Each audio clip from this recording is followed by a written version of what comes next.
Welcome back. The Form 1 selection will formally be unveiled tomorrow as the government embarks on implementing an ambitious promise to ensure a 100% transition rate to secondary schools. But realizing the pledge will take more than an official policy and good intentions, judging by the perennial challenges that have previously dogged Form 1 admissions, including rampant corruption, hidden discharges that disadvantage the poor, insecurity and other adversities. Our question tonight is, do you think the 100% transition rate to secondary schools is achievable?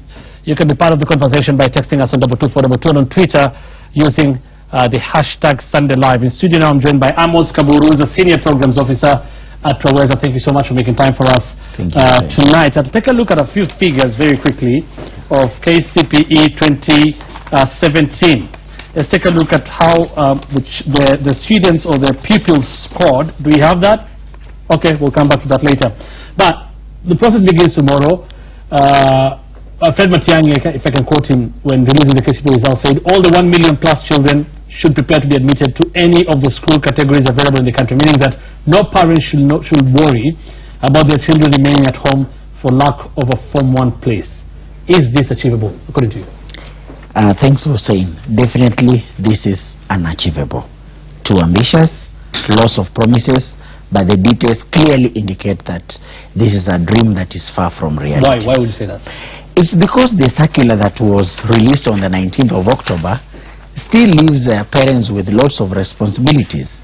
And the four critical barriers to achieving a 100% transition are still left out to parents.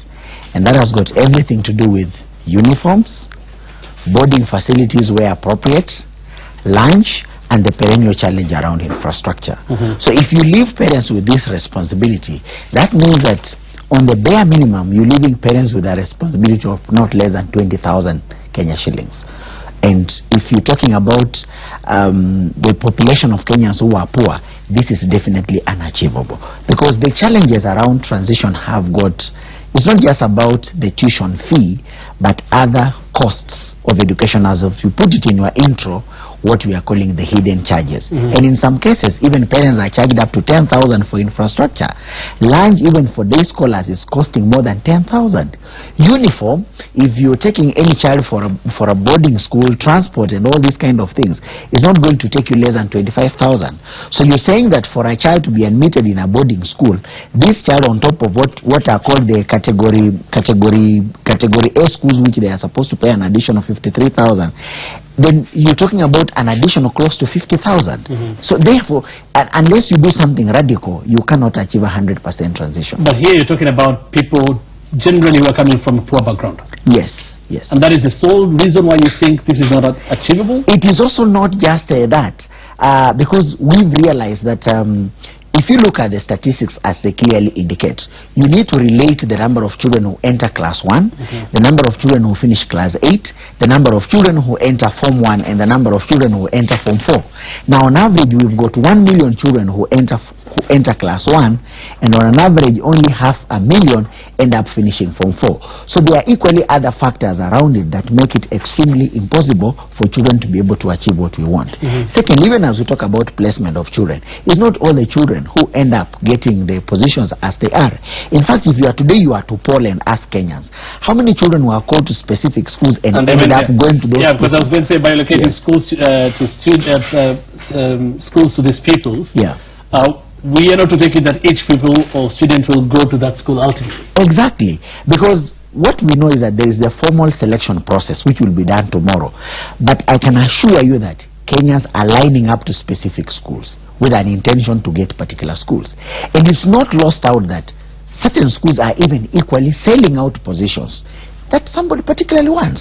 So we cannot just say that by allocating schools, that is where people end up going. There is an issue to everything go to do with preferences, and not just so. The majority of Kenyans who are poor can hardly access the schools that they want. If I come, for instance, from Moyale and I've been called to go to Maseno School, the transport alone that I require together with my parent is more than 20,000 for me to reach Maseno and for the parent to go back. Then you've got all these other top-ups. You've got schools that have put in place standards, including ensuring that every parent must buy even a mere textbook from the school. They even told that even bed sheets have to be bought from school. So there's actually a lot that is happening in our secondary schools that we don't seem to have harmonized for us to realize that whatever policy we have in place, it is effective and is therefore implementable. Let's take a look very briefly at some of the KCP 2017, how the pupils performed in school. Yeah. We had over 301 students scoring 217,000 students, 307 scoring over 300 marks. Yes. We had 201 marks, 529,897 students scoring between 200 to 300 marks. Yeah. And 100 to 200 marks, 234,000. So students actually did well. Yes. Meaning we should expect a bigger number now. Yes. 2,000 below 100 was 2,306, and we all know over 9,000 scored 400 and above. Marks and above. Yes. All who will go to now national schools are most likely to get. They will be allocated national schools, but not all of them will go. But the government says it will give them all national schools, both private and the public primary, those who came from public and private primary schools. Yes. Total candidates we have this time is 993,021 students. Absent candidates 9,726. Let's take a look at 2015. We had 927,789 students. Yeah. That was in 2015. Yes. The percentage that missed secondary school then is 18%. That is about 167,000 who missed school then. Yes. And therefore this year you're talking about a figure of close to 200,000. And if you talk about close to 200,000, that is assuming that, yes, because the government is very determined, very particular. But yes, from 2013, 2012-2013, yeah, from 76% to 86% transition rate 2016. Yes. The government has definitely been moving and has been doing well. Yes. What makes you think they cannot achieve it this time on? The fact of the matter, if you look at the equity model, it tells you that the farther you are from the center, the more difficult it is for you to come to the center. That means that for you to address what was possible for the 86%, you require almost double the effort to bring in the remaining 14%. I'll give this particular case. When you talk about enrollment, if you go to a situation whereby the problems around attitudes and community structure for why people maybe don't send their children to school is very different, in a sense that you are capable of addressing these issues and for children to come to school. But as you address now children with disabilities, children from more marginalized areas, it means that the issues become more complex, the issues become more expensive, and that's now the category of the 14% that we are talking about. Because let us not forget that as we're putting it, we may have the 86% that are capable of joining Form 1. The completion rate at the end of Form 4 drops close to 60%.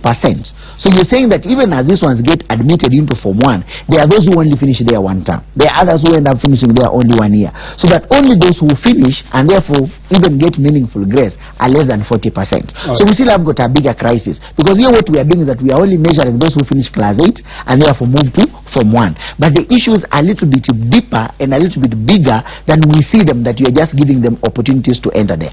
In fact, we ought to remember that the nature of our schools is pyramid in nature. The national schools are fewer, followed by the extra county schools, followed by the county schools and the day secondary schools. So this is something that we ought also to look at, that where are we placing majority of these children? Because even when you look at the performance, it also presents such a curve. You've got only 9,000 who ended up getting 400 marks. You have got above 200,000 that got more than between 300 and 400 marks. Then you have a whooping 500,000 that have got between 200 and 300 marks.